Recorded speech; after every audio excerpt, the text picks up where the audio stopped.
thank you all for coming out tonight. Just like Lori said, I'm extremely encouraged to see so many folks here, especially on a night where we may end up with a foot of snow. So thanks. One of the things that I'd really like to see happen over the next several years is just an increased amount of community engagement with the Board of Education on all things about public education. So I'm looking forward in a moment to hearing from all of you. And before we do get to that, I did want to just say a few things.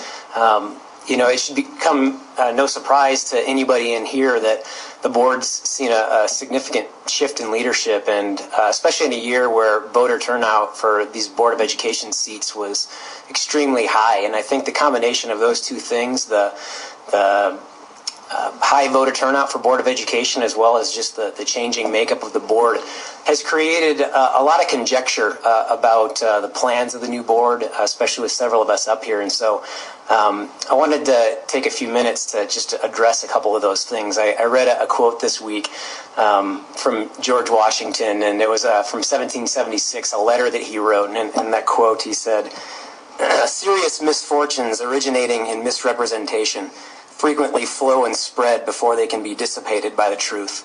And I thought that was really, really good.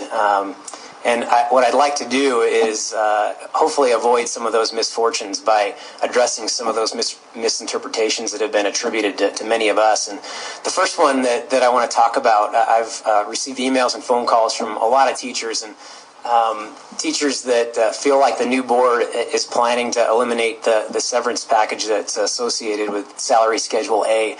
And I really don't know where that came from or where it was created, but what I can tell you is that it didn't come from me, and it didn't come from any other board member that I've spoken to. It isn't the case, not something we're planning on doing. And I just want to make it really, really clear here tonight that I hold our teachers in this district in the very, very highest regard.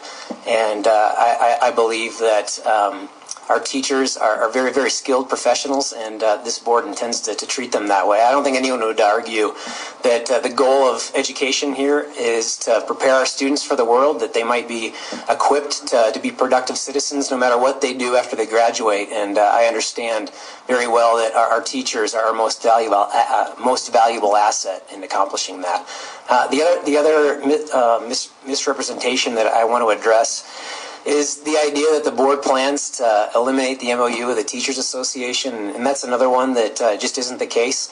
I think that I can speak for myself when I say that my interest regarding the MOU is just to simply make sure that all the aspects of it are in the best interest of our students and the best interest of our employees here in the district, and that's really my goal in regards to the MOU.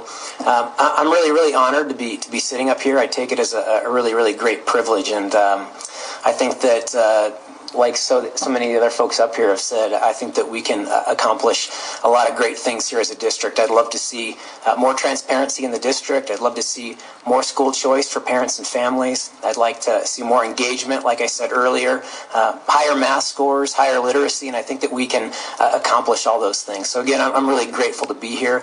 Thank you all for being here, and I can commit to you that I'll work very, very hard to make the Thompson School District the very best that it can be. Thanks.